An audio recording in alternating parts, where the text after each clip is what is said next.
Yes, good morning, Maki. Pasado alauna ng madaling araw, nag-proklama ng Board of Canvassers ng San Juan City ang mga nakahalal na kandidato.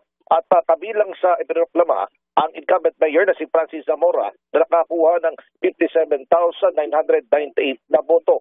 Vice Mayor AAA Agkawili na nakakuha naman ng 48,600 votes.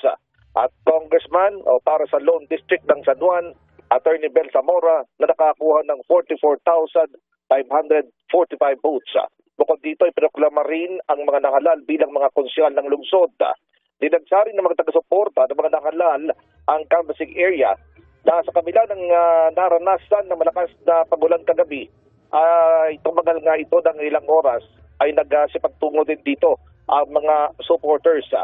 79% na resulta ng botohan ay nai-transmit sa City Board of Canvassers at ang isang clustered precinct ay manual ang ginawang pag-canvass dahil baka ilang ulit itong nabigong mai-transmit mula sa kanilang polling center. Mula rito sa San Juan City, ako si Carlo Mateo ng Super Radio DCWB, dapat totoo para sa eleksyon 2025. So Carlo, ano na to? No, well, proclaimed na, obviously, yun yung kababanggit mo lang. Pero ibig sabihin, was it smooth yung transmission dito sa San Juan? Hindi nagkaroon ng aberya, kaya nakapag-proclaim na tayo sa San Juan? Oo, naging ang unang nahirapan nga lamang dahil 7 ng gabi, kinumbin na itong Board of Canvassers. Nagka-aberya doon mismo sa city canvassing area dahil sa signal. No, kaya ito'y inayos pa. Pasado alas 10 na ng umubra yung kanilang signal, kaya mabilis yung pasok ng mga datos. At meron lamang isang clustered precinct ng isa sa mga barangay. At ito na lamang yung hinabol kasi nung nagsipagpasukan yung mga datos, ang bilis, umabot ng 99%.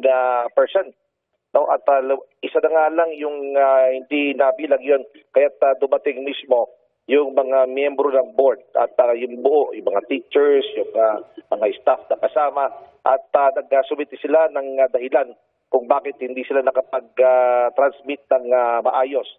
Kaya ginawang manual ang pagbibigay ng datos. At ito na nga, ang matapos dito ay inihayag na 100%, no? 100% na naka-advance na ang mga boto at inayos na mga dokumento. Pasado alauna ay ipiroklama na ang mga nanalo. Pero sa kabila niyan, talaga naman buhos ang napakalakas na ulan. Kaya ilan sa mga supporters makikitang pumasok dito sa canvassing area na basa.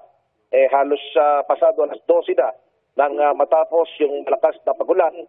Pero sa mga oras na ito ay umaabo na naman dito sa area ng San Juan. Kuya Kaloy. Yeah, Kuyang Emil.